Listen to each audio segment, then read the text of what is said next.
우리가 이제 레위기 17장 말씀을 오늘 나누는데, 지금까지 나누었던 내용을 간략하게 정리하면 이렇습니다.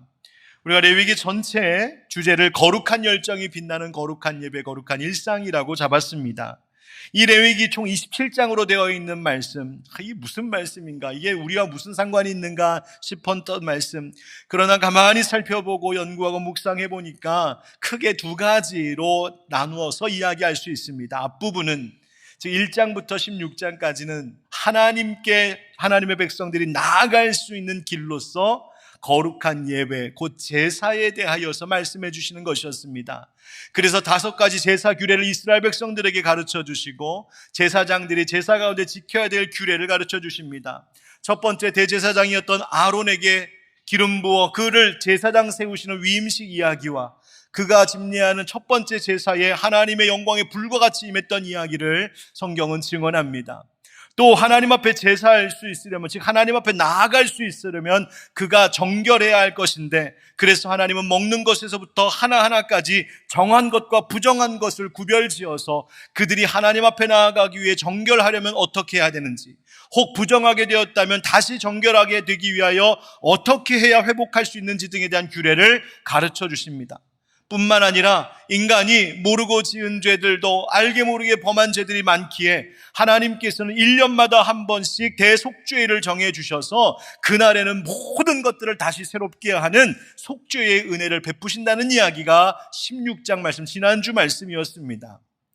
그런데 이처럼 하나님께서 그의 백성들을, 그 죄인된 자들을 만나시기 위하여 그들을 씻으시고 속죄하시고 하나님 앞에 나아갈 수 있도록 은혜를 베푸신 이야기가 이제 오늘 말씀, 바로 17장 그 중심이 되는 말씀을 지나가면서 더욱더 그 이야기가 확장됩니다. 무슨 말인가 하면, 거룩한 예배를 드리는 그 예배자들이 이제는 세상으로 다시 나아갔을 때에도 하나님의 거룩한 백성들로 그 일상을 살아가도록, 달리 말하면 자기가 살아가는 내 생활의 자리에서 하나님 나라를 이루며 살아가도록 하나님이 말씀을 주시는 내용이 바로 17장부터의 이야기입니다. 그 이야기의 첫 번째 주제로 하나님이 피와 생명에 대해서 말씀하십니다. 여러분, 왜 하나님 앞에 나와 예배하고 그 은혜를 경험한 사람들이 이제 다시 세상 속에 내 삶의 자리로 되돌아갔을 때 거기서 하나님의 백성답게 살아가기 위하여 꼭 알아야 할 것이 이 피와 생명에 대한 이야기일까? 바로 그것은 생명의 주인이 누구신지를 아는 것이 우리가 하나님의 백성다운 삶을 살아가는 것의 첫 시작이 되기 때문입니다. 지금 우리가 살고 있는 이 세상은 생명을 너무 쉽게 소비하는 풍조가 만연한 시대입니다. 생명을 너무나 가볍게 여깁니다. 사람의 생명도 동물의 생명도 심지어 자기 자신의 생명까지도 함부로 여기는 일들이 많이 벌어집니다. 하나님은 그런 세상 속에서 살아가고 있는 우리 믿는 자들에게, 적어도 속죄의 은혜를 받은 그것이 무엇인지를 아는 우리에게 피와 생명에 대해서 지금 말씀하고 계십니다. 죄를 용서받은 것, 내가 죄사함을 받았다는 것은 그것으로 내 거룩한 삶이 이제 다 완성되었다, 끝이 되었다라는 것이 아니라 오히려 죄를 용서함을, 속죄의 은혜를 받았기 때문에 이제 그 생명의 소중함을 알고 이 세상 가운데 생명의 주인이 누구신지를 전하며 살아가는 자가 되라고 말씀하시는 겁니다. 오늘 말씀 통하여 주님의 피로 이룬 샘물 같은 주의 보혈이 우리를 어떻게, 왜 살게 하는지, 오늘날 이 말씀이 왜 이토록 중요한 말씀인지 다시 한번 깨닫고 은혜 받는 하나님의 백성 되는 우리가 되기를 예수님의 이름으로 축원드립니다. 우리 첫 번째 함께 따라합시다. 생명의 주인은 하나님이십니다. 오늘 본문인 레위기 17장에서 하나님이 명령하신 첫 번째 이야기는 짐승을 아무 데서나 함부로 잡지 말라는 명령입니다. 3절부터의 말씀을 보면, 이스라엘 집의 모든 사람이 소나 어린 양이나 염소를 진영 안에서 잡든지 진영 밖에서 잡든지 먼저 회막문으로 끌고 가서 여호와의 성막 앞에서 여호와께 예물로 드리지 아니하는 자는 피 흘린 자로 여길 것이라. 그가 피를 흘렸은즉 자기 백성 중에서 끊어지리라. 그런즉 이스라엘 자손이 들에서 잡던 그들의 제물을 회막문 여호와께로 끌고 가서 제사장에게 주어 화목제로 여호와께 드려야 할 것이요, 제사장은 그 피를 회막문 여호와의 제단에 뿌리고 그 기름을 불살라 여호와께 향기로운 냄새가 되게 할 것이라. 아멘. 말씀하십니다. 요약하자면 이스라엘 백성들이 소나 어린 양이나 염소를 잡으려면 자기가 먹기 위하여서 잡는 것일지라도 반드시 회막문 앞으로 가져와서 피를 먼저 뿌리고 기름을 불살라 하나님께 향기로운 냄새를 올려드리는 화목제로 드린 후에 잡으라고 명령하신 겁니다. 즉 아무 곳에서나 자기 마음대로 짐승 잡으면 안 된답니다. 밀도살하면 안 된다는 말입니다. 그렇게 하는 사람은 피 흘린 죄가 있어서 백성 가운데서 끊어진다 하시는 무서운 책임을 지게 하셨습니다. 왜 하나님은 짐승 잡는 일까지도 이렇게 엄격하게 다루셨을까요? 아니, 하나님께서는 어디에나 계시는데 하나님께서 성막 회막에만 계신 것이 아니라 생각해보면 저들이 진영 안에 있든지 진영 밖에 있든지 어디에 있든지 하나님 거기에 사실 임재하신 하나님이신데 각자 자기 장막 앞에서든지 들에서 짐승을 잡으면서 아유 하나님 오늘도 이거 주셔서 감사합니다 마음으로 감사드리면 되지 않았을까? 굳이 그 짐승을 성막 회막문 앞까지 끌고 와서 거기서 잡아서 피를 뿌리고 불사르고 그리고 나서 도살을 계속하라고 왜 이렇게 하셨을까? 물론 이스라엘 백성들이 함께 모여 사는 이 공동체에 위생과 질서를 위한 목적도 있었겠다 생각할 수 있지만 오늘 본문이 강조하는 근본적인 이유는 따로 있었습니다.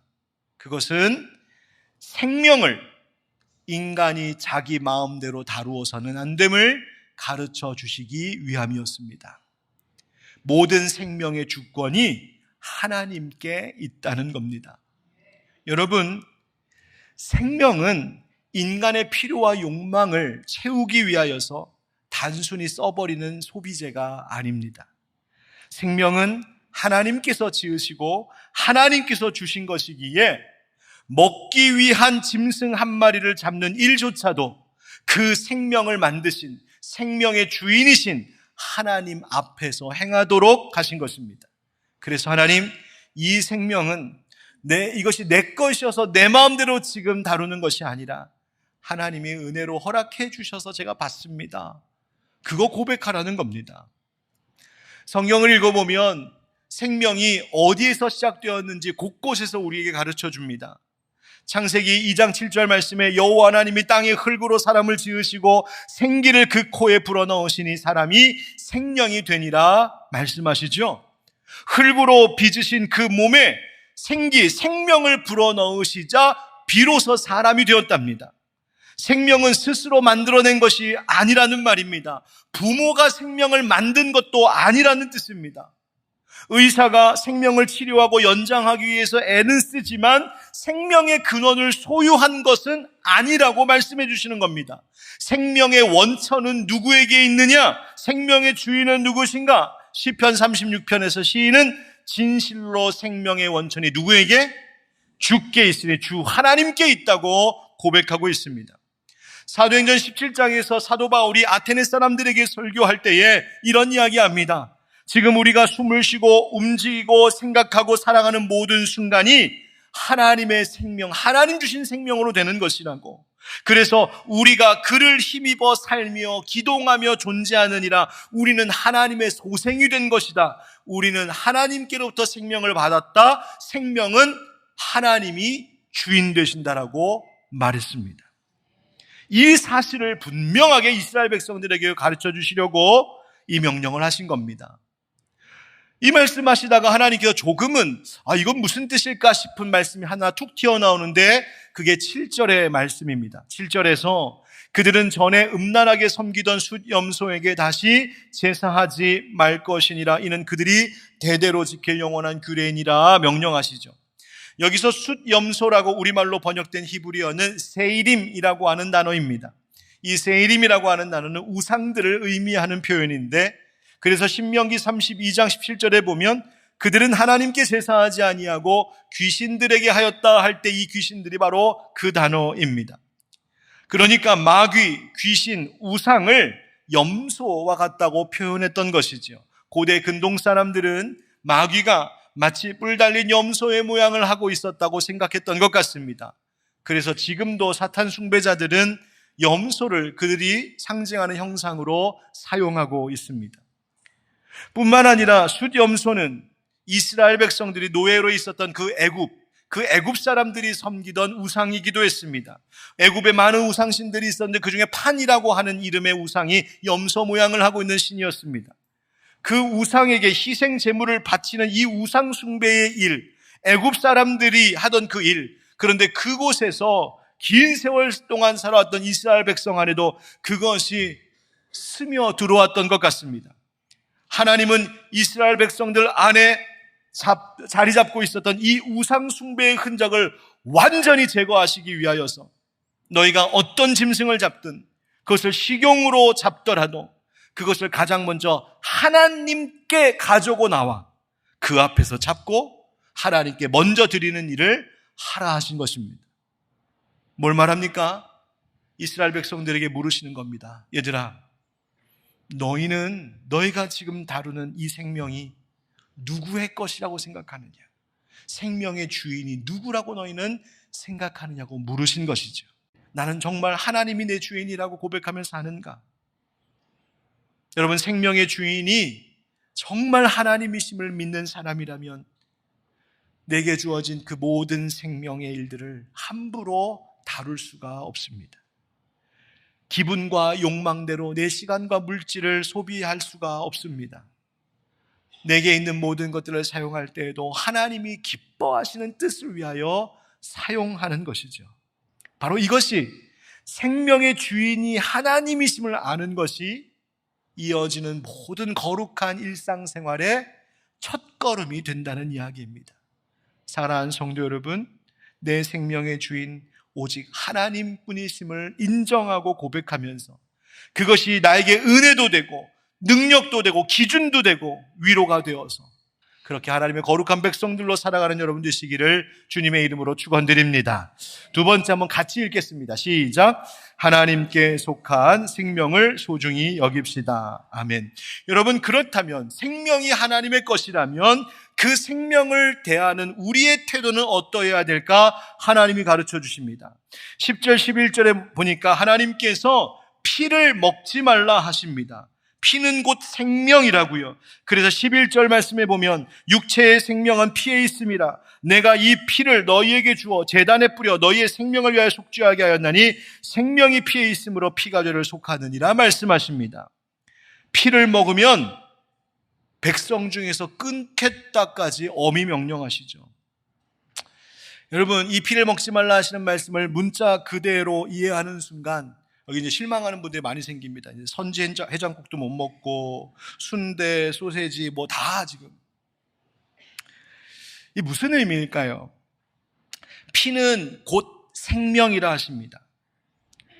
피를 함부로 다루지 말라는 이야기는 생명을 함부로 여기지 말라는 뜻이 됩니다.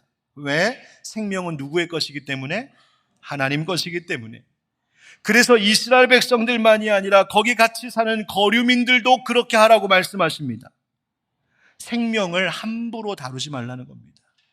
심지어 13절에 가서 보면 이스라엘 백성들이 나중에 이제 사냥하면서 그 짐승 먹거리를 구할 때도 있을 텐데 여러분, 들에 나가서 사냥을 하게 되면 거기서 피를 흘리며 죽게 될 것 아닙니까? 아니, 회막 문 앞까지 와서 거기서 피 뿌리고 이거 해야 되는데 이미 사냥하는 순간 죽으면 어떡합니까, 하나님? 그래서 하나님이 사냥하면서 잡은 짐승은 그 땅에 흘린 피를 흙으로 덮어주는 소위 약식으로라도 이 일을 행하여서 생명이 하나님께 있음을 거기서도 잊지 말라고 명령하십니다. 그게 13절 말씀입니다. 15절에 보면 길 가다가 죽은 짐승이 나옵니다. 사실 죽은 짐승은 부정한 겁니다. 그런데 살다 보면 나도 모르게 그것을 만질 수도 있고 또 하나님께서 오늘 말씀을 보시면 이것을 허용하기도 하신 것 같은데 만약에 먹을 것이 없어서 배가 고파서 그 죽은 짐승을 혹시라도 먹게 되거든 그 일에 대하여서도 함부로 그것을 다룰 것이 아니라 정결하게 하는 규례를 반드시 지켜 행하도록 명령하십니다. 옷도 빨고 몸도 씻고 저녁까지 기다려야 된다고 하나님 말씀하십니다. 그래야 정결해진다고.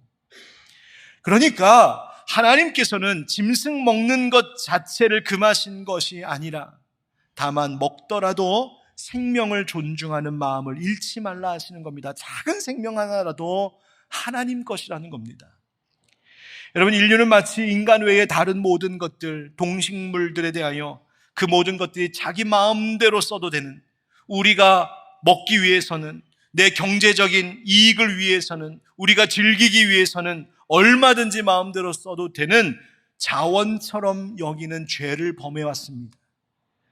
피조물들을 그렇게 함부로 대한 결과를 우리는 이 시대에서 곳곳에서 목격하고 경험하고 있습니다.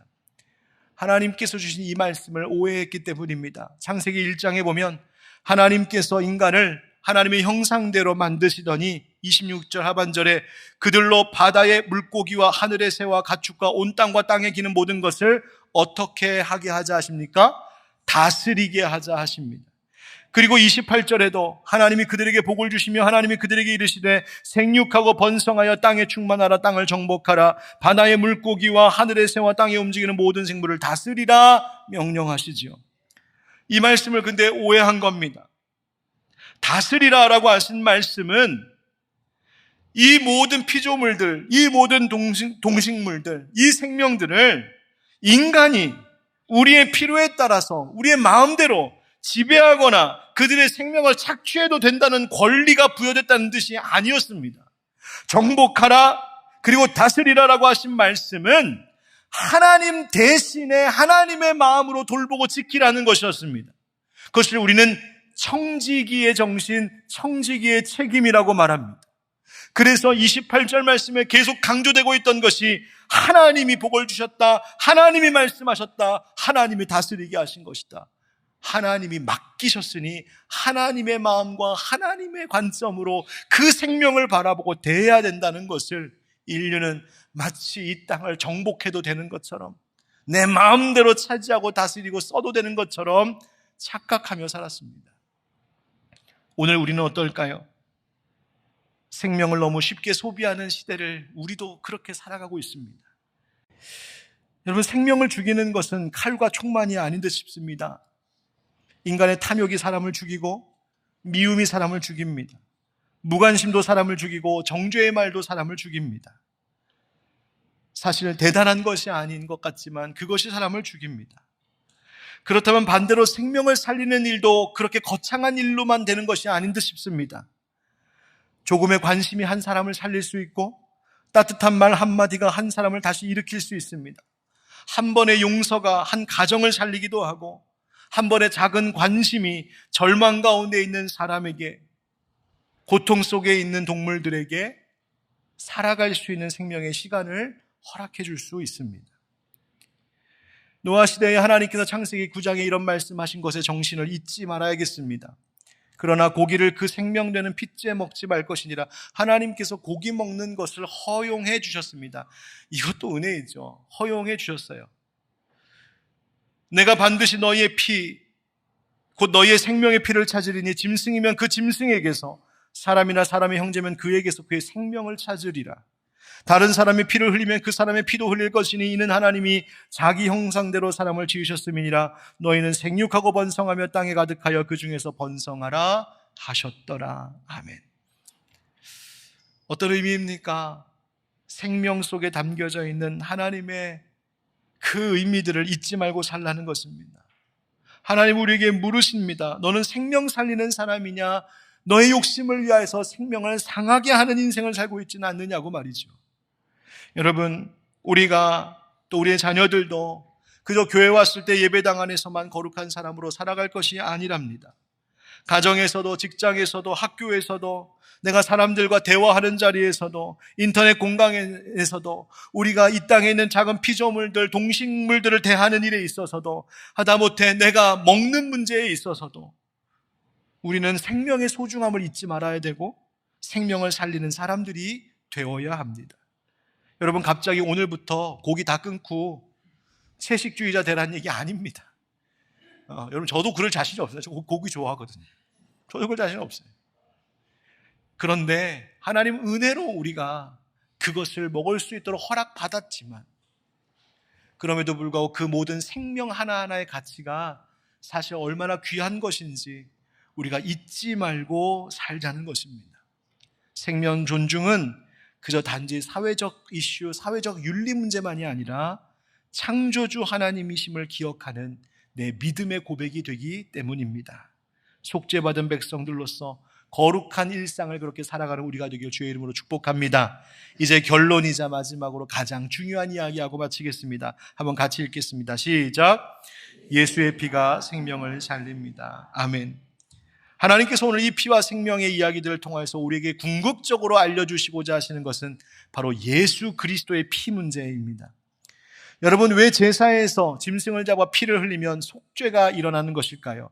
짐승의 피에 무슨 약효가 있습니까? 짐승의 피에 어떤 효능이 있어서 그걸 막 뿌리고 그걸 바르면 우리 안에 있던 죄가 막 이렇게 없어집니까? 그런 건 아닙니다. 11절 말씀에 보면 육체의 생명은 피에 있음이라 내가 이 피를 너희에게 주어 제단에 뿌려 너희의 생명을 위하여 속죄하게 하였나니 생명이 피에 있으므로 피가 죄를 속하느니라 하나님 말씀하시죠. 여러분, 이 문장의 주어는 피가 아니라 내가 준다 하시는 바로 하나님께 중심이 있습니다. 그저 하나님께서 이 피를 속죄의 수단으로 정해주셨다는 겁니다. 무슨 피 자체에, 짐승의 피에 무슨 신비한 능력이 있어서 그 피가 좋대, 그런 의미가 아닙니다. 하나님께서 피를 통해 죄 용서하시겠다고, 은혜 베푸시겠다고 정하셨기 때문입니다. 여러분, 만약 피 자체에 효력이 있는 거라면 이방인들이 우상 섬길 때에 흘린 짐승의 피도 효력이 있어야 했습니다. 여러분, 이방인들도 짐승 잡아 제물로 바쳤거든요. 심지어 어떤 이방인들은 우상 숭배할 때에 사람을 제물로 인신제사를 드렸거든요. 그런데 하나님 그거 하나도 인정하지 않으셨습니다. 그거 다 악하고 가증한 것이라고 하나님 노여워하셨습니다. 왜? 그 하나님이 정하신 생명의 방법이 아니었기 때문입니다. 여러분, 우리가 어떻게 하면 속죄를 받을까? 우리가 어떻게 하면 죄 씻음 받을까? 하나님이 정하신 방법대로 은혜 받는 겁니다. 그 방법이 뭘까? 바로 예수 그리스도의 피입니다. 히브리서 기자는 그래서 이렇게 말합니다. 9장에 염소와 송아지의 피로 하지 아니하고 오직 자기의 피로 영원한 속죄를 주사 단번에 성소에 들어가셨느니라. 염소와 황소의 피와 및 암송아지의 죄를 부정한 자에게 뿌려 그 육체를 정결하게 하여 거룩하게 하거든 하물며 영원하신 성령으로 말미암아 흠 없는 자기를 하나님께 드린 그리스도의 피가 어찌 너희 양심을 죽은 행실에서 깨끗하게 하고 살아계신 하나님을 섬기게 하지 못하겠느냐 말합니다. 즉, 그 짐승을 잡아 피를 뿌리고 그것을 태워 죄를 써도 인간의 죄가 사함을 받게 하겠다, 하나님 그런 방법도 쓰셨는데 하물며 하나님의 외아들이신 우리 주 예수 그리스도, 그분이 그 짐승과 같이 찢기고 피 흘려서 하나님 앞에 산 제물로 올려드려졌을 때에 어찌 그 예수의 피가 우리를 그 죄에서 깨끗하게 할 수 없겠느냐. 심지어 죄에서 깨끗하게 할 뿐만 아니라 살아계신 하나님을 섬기는 자들이 되게 하셨다고 오늘 성경이 우리에게 말하는 겁니다. 사랑하는 성도 여러분, 우리는 그런 예수의 피로 구원받은 하나님의 거룩한 백성들인 줄 믿습니다.